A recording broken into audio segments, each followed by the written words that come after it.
Bismillahirrahmanirrahim. Elhamdülillahi Rabbil alemin.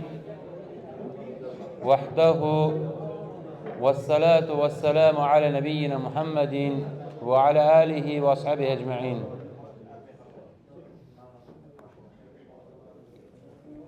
Amma ba'd, fe inne astaqal hadithi kitabullah ve hayral hedi hedi Muhammedin sallallahu aleyhi ve aleyhi ve sellem ve şerrel umuri muhtesatuhâ ve kulle muhtesetin bid'a ve kulle bid'atin dalale ve kulle dalaletin finnâr. İlk olaraq qardaşlar, hər birinizi Allah subhanahu wa ta'ala'nın salamı ilə salamlayıram. Esselamu aleykum ve rahmetullah. Qardaşlar, yığışmağımız necə bilirsiniz ki, əlhəmdə Allah həmin şükürlər olsun sonsuz sayda. Sadəcə iftar açıb yemək deyil. Yəni, o Allah subhanahu wa ta'ala'nın bizə verdiyi lütfündən biraz sizinlə bölüşməkdir. Və o da bilsin ki, burada elə bir söz eşitəsiniz, elə bir hədis eşitəsiniz, elə bir ayə eşitəsiniz, elə bir təfsilat eşitəsiniz ki, sizin bütün həyatınızı dəyişsin. O da bilsin ki, o siz danışsınız belənçiyinə, yəni məndən getmir söhbət, ümumiyyət tələbələr. O danışılan şeylər sizin üzərinizə hüccət olsun qiyamət günü. Çünki Allah Rasulü s.ə.v bilirsiniz ki, Allah subhanahu wa ta'ala qınayır kim onun sözünə kəsər, onun sözünə qarşı söz deyilər. Bizim də dediyimiz şey işte özümüzün danışdığımız deyil. Əgər biz özümüz danışdığımız bir şey olsa, heç də problemi yoxdur. Amma əgərlərim bu artıq Allahın dininə aiddirsə, böyük bir təhlükəli məsələdir. Yəni, insan əgərlərim o Allahın dinindən danışılan məclisdə danışırsa, xüsusən də belə ayrılıb ki, elm üçün. Biri var ki, toydasan, indi insan da toya gəlib, nə deyə bilərsən kiməsə, amma sözsüz ki, hətta belə onda olsan belə, yəni qorunmağın daha gözəldir.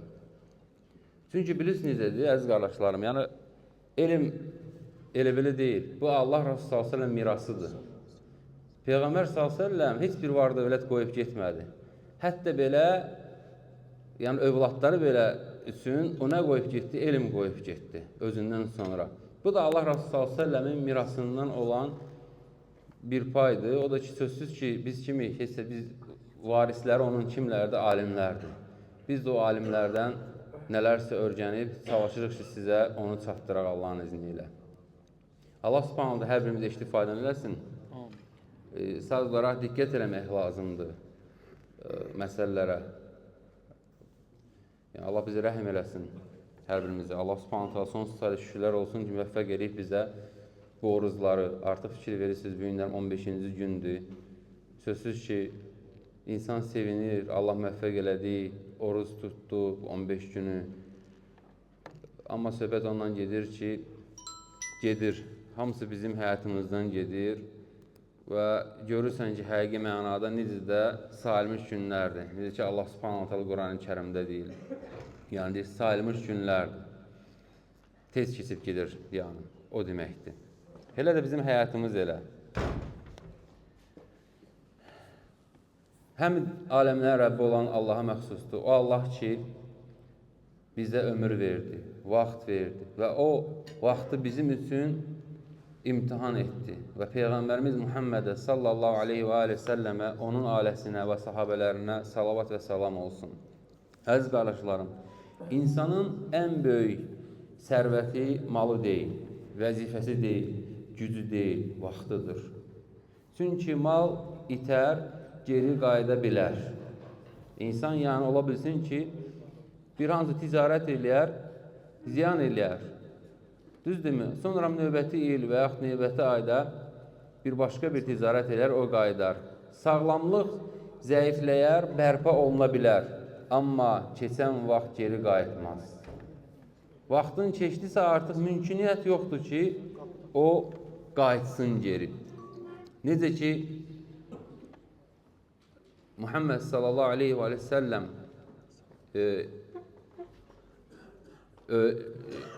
İbn Ömər, yəni Abdullah ibn Ömərə, Ömər radiyallahu anh'ın oğlunu Abdullah'a deyir ki, uzun bir hədisdir, yəni qısa olaraq orada deyir, əgərlərim səhərlədinsə artıq, yəni keçən günü fikirləşmə.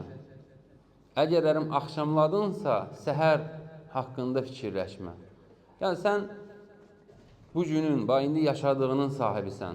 Allah bilir, Allah müvəffəq eləyəcək növbəti günə çıxmağa, yoxsa yox. Və həmçində keçmişi də artıq qaytarmaq mümkün deyil.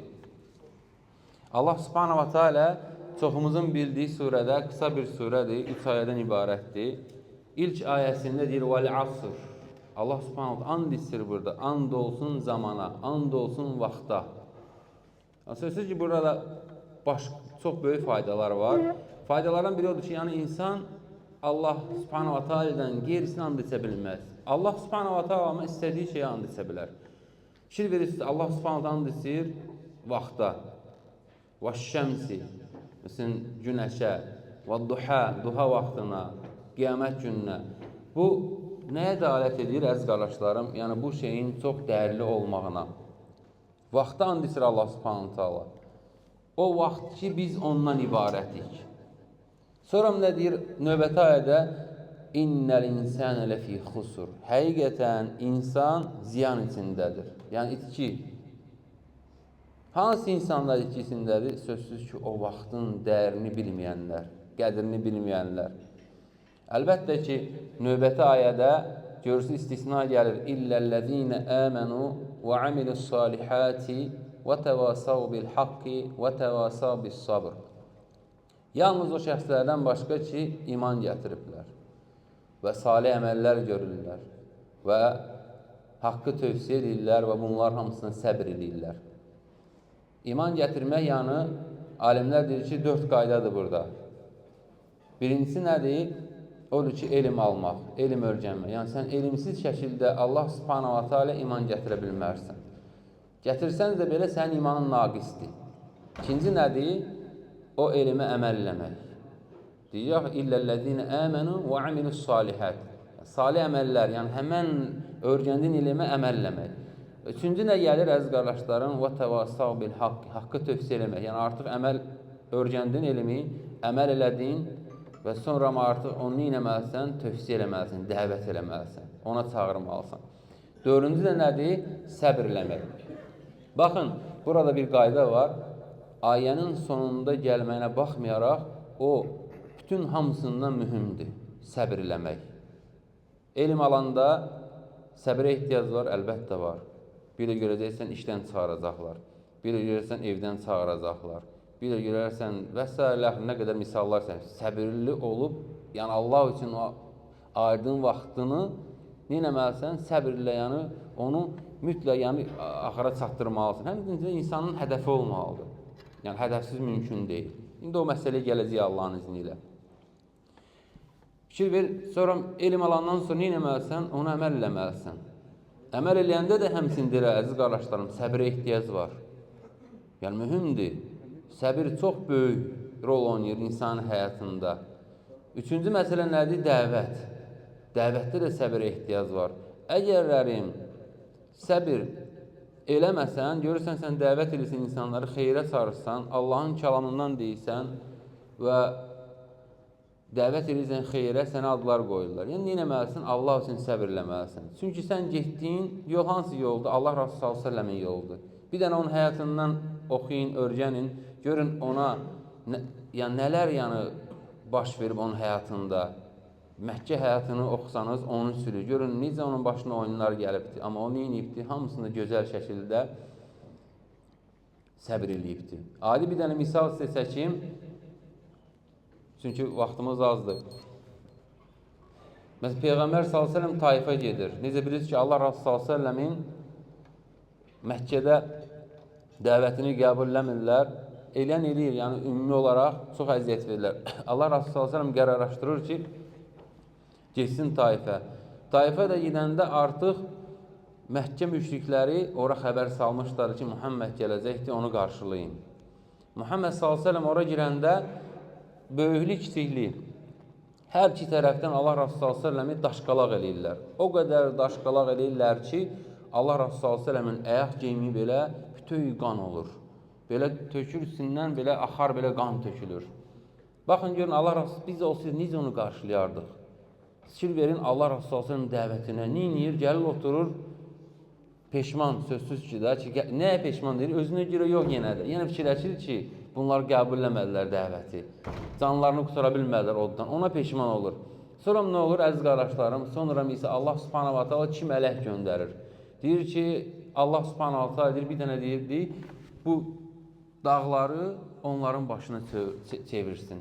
Yəni biz ona görə mükəlləf olmuşuq onunla ki, bu dağları onların başına çevirməyə. Allah Resulü sallallahu deyir, xeyr. Bəlkə onların belindən gələnlər la ilahe illallah deyərlər. Görün, səbirin yanıcı səviyyəsinə, əxlaqın. Sən mən olsam, bir dənə belə tərs baxanda üzrünə, istəyən ki, onun cavabını verərsən. Sənə bir nəsə ağır söz deyəndə istəyən cavabını verərsən. Əziz qardaşlarım, bizim imanımıza görə biz bununla imtihan oluruq. Yəni bizim imanımız görün o qədər zəifdir ki, biz saqqalla imtihan oluruq. Bizi saqqalla saqqalımıza söz uzatmaqla, bizim dalımıza danışmaqla. Bizdən qabaqçilər nə ilə imtihan olurlardı? Onların dərilərini dəmir daraqdan soyarlardı. Onları yanan qazana tullayarlardı. Buydu onların imtihanı. Biz isə hətta buna belə səbr elə bilmirik. Görürsən, bəzi bahanələr gətiririk ibadətlərə. Bəzi Allah Rasulü s.ə.v-in sünnələrinə eləyə bilmirik. Bəhanə gətiririk ki, mənə nə deyərlər, necə olacam filan yer, necə olacam burada. Allah hər birimizi rəhm eləsin. Baxın, budur səbir. Səbrin də nəticəsi. Bugünkü gündə o Allah Rasulü s.ə.v-in əxlaqı idi. Bizə gəlib satan səbiridir. Neçə əsr keçib üstündən. Düzdürmü? Amma hələ də yəni onun dini yaşanır və yaşanacaqdır. Allahın vədidir. Qiyamətə kimi. Qiyamət qopana kimi. Allah subhanahu ta'ala fikir versin, burada yəni vaxtdan düşdü. And içməsi sözsüz ki, bu böyük bir məsələyə yəni burada bunun əzəmətliyinə dəlalət edir. Ona görə də nə etmək lazım? Vaxtı dəyərləndirmək lazımdır. Yəni bu böyük bir nemətdir, əzizlərim. İnsan isə çox vaxt bu nemətin qədrini bilmir. Və yaxud da bilmədiyinə görə ziyan içində olur, itki içində olur. Peyğəmbər s.ə.v buyurur, iki nemət vardır ki, insanların çoxusu onun qədrini bilməzlər. Sağlamlıq və boş vaxt. Bəli, görürsən, insan bugünkü gündə sağlamdır, nə bilir sağlam xəstəliyi.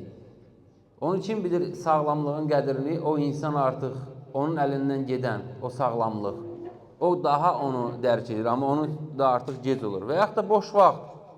Görürsən, insan üçün boş vaxtı var bu günlərim, amma eləmir, ondan istifadə eləmir. Amma gün gəlir ki, artıq o məşğul olur və onu da ki, geri qayıtmaq mümkün deyil. Əslində bilirsiniz, qardaşlarım, boş vaxt İnsan məsələn deyir, boş vaxt. İnsan deyir ki, vaxtım var.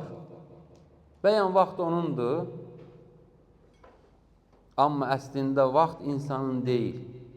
İnsan vaxtın içindədir. Vaxt deyil, deyirsən vaxtın var, sənin vaxtın yoxdur. Sən o vaxtın içindəsən, sən o vaxtdan ibarətsən. Sən o hər vaxtın getdiysən, o sənə verilmiş, salmış saniyələr, dəqiqələr, nəfəslər, onlardır gedən.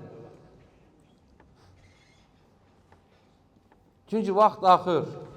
İnsan isə ya qazanır, ya da itirir. Bəs yaxşı, vaxtın qorunması biz deyirik. Vaxtın qorunması necə olacaqdır? Nə tər eləyəcəkdir bunu? Necə elə bilərik ki, vaxtımızı qoruyaq? Yəni, vaxtın qorunması, əziz qardaşlarım, o deməkdir ki, insan hər saatının hesabını çəkə bilsin. Hər dəqiqəsinin, hər saatının hesabını çəkməlidir. Bu saat məni Allaha yaxınlaşdırdı, öz nəfsi ilə danışmalıdır. Bu saat məni Allaha yaxınlaşdırdı, yoxsa uzaqlaşdırdı. Bugün necə keçirdim bu günü? Bugünkü günüm daha xeyirli oldu, yoxsa eyni qaldı? Yəni, bugünkü günün dünənkindən daha xeyirli oldu, yoxsa eyni qaldı? Və vaxtı belə qorunacaqdır. Başqa cür mümkün deyil. Görün, qardaşlarım, alimlər nə deyir? Vaxt qılıncdır. sən onu kəsmə, yəni o səni kəsəcək və yaxud da sən onu kəsməlisən. Ya qılınc səni kəsəcək, ya da sən onu kəsəcəksən. Yəni, vaxtı idarə etməsən, vaxt səni ziyana salar. Səni ziyana aparacaqdır. Sən o vaxtını idarə edəcəksən. Necə ola bilər ki, sən aqil insan, sənə vaxt verilmiş vaxt, sən gedəsən bunu harasa, boş məclisdə, çayçıda, boş-boş oyunlardan, hətta belə, deyək, məhkruh olsa belə, amma o sənin vaxtından gedir. Necə sən onu onunla keçirdə bilərsən? Sənin axı bu vaxtındır. Vallahi sən ona görə sorumlu olacaqsan. Xüsusilə də ki, Ramazan ayının vaxtları, qardaşlarım, daha dəyərlidir. Bu ayda 1 saat Quran oxumaq başqa aylardan 1 saat, yəni Quran oxumaq başqa aylardan daha xeyirlidir. Bəli. Və bu günlərdə 1 saat Quran oxumaq sənin o qiyamət günü tərəzində daha ağır gələcəkdir. Bu ayda edilən zikir, dua, sədəqə qat-qat savablıdır nəinki başqa aylarda. Nə bacarırsan, nəyin var əlində onunla, yəni ki, nə edəcəksin, özünü məşğul edəcəksin Allaha yaxınlaşmaq üçün. Yaxşı, bəs əgər insan Ramazanda boş keçirsə və yaxud o vaxtlarını boş keçirirsə, o birisi ayları necə olacaq onun halı? Əlbəttə ki, ondan daha pis. Və bu ayda, əziz qardaşlarım, bizim boş vaxtımız, yəni boş keçirilməkimizlə vaxtımızı nə olur? Böyük fürsət itirmiş oluruq. Bu fürsət də bizə verilibdir. Bu, müminin mövsumudur. Sən necə ola bilər ki, bu mövsumu itirəsən? Bir ticarət mövsumun gələndə bütün canınla, malınla, yuxusuz qalırsan, özünü həlak edirsən o mövsum üçün. Və necə ola bilər ki, sənin axirət mövsumun gəlibdir, sən bunu boş-boşuna keçirirsən? Qiyamət günü insan ilk olaraq ömrü haqqında sorğu-sual olacaqdır. Ömrünü hara keçirdin? Bu sual bizə kifayətdir ki, hər günümüz üçün düşünək. Kifayətdir sənin üçün bu. Vaxtının qorunması üçün 3 şey vacibdir. Vaxtımızı qorumaq üçün 3 şey vacibdir. Birincisi, niyyət. Yəni, mömin hətta adi işini belə niyyətlə ibadət çevirə bilər. Adi yemək yiysən, yemək yiyəndə niyyətlənsən, artıq nə edəcəksən? Onu ibadətə çevirəcəksən. İkinci, plan. Plansız hətta plan... Bilən sağlamsan. Deməli, birincisi dedik niyyət, düzdürmü? Yəni, vaxtının qoruması üçün 3 şey yəni vacibdir. Birincisi niyyət. Sən niyyətinlə bütün həyatını ibadət çevirə bilərsən. Adi yemək yiysən, yemək yiyəndə niyyətini düzəldir, mənə güc qüvvə olsun ki, Allaha ibadət daha gözəl eləyim. Yatmaq, həmçində elə. Yatırsan ki, daha cümrah olasan, Allah subhanahu wa ta'ala gözəl şəkildə ibadət edir. Və misalları çəkmək olar hədsiz hesabsız. Niyyət mühümdür. İkinci qardaşlarım, plan. Yəni, plansız həyat çox vaxt israfla nəticələnir. Yəni, sən həyatını planla keçirməlisən. Mümküniyyət yoxdur. Üçüncüsü də deyərdim ki, çox mühümdür və xüsusən də bugünkü gündə və hər bir zaman mühüt. Vaxtını dəyərli insanlarla keçirəcəksən. Və yaxud da qardaşlarım, yəni vaxtını dəyərli insanlarla keçirən insan özü də dəyərli qazanar. Sən o dəyərsiz insanlardan vaxtını keçirsən necə olacaqdır? Əlbəttə, sən heç bir dəyərin, qiymətin olmayacaqdır. Onlara verilən vaxtı belə dəyərsiz keçirir. Hansısa boş-boş zarafatlarla, hansısa boş-boş sözlərlə, boş-boş oyunlarla o sənə nə qiymət verəcəkdir? Heç nə.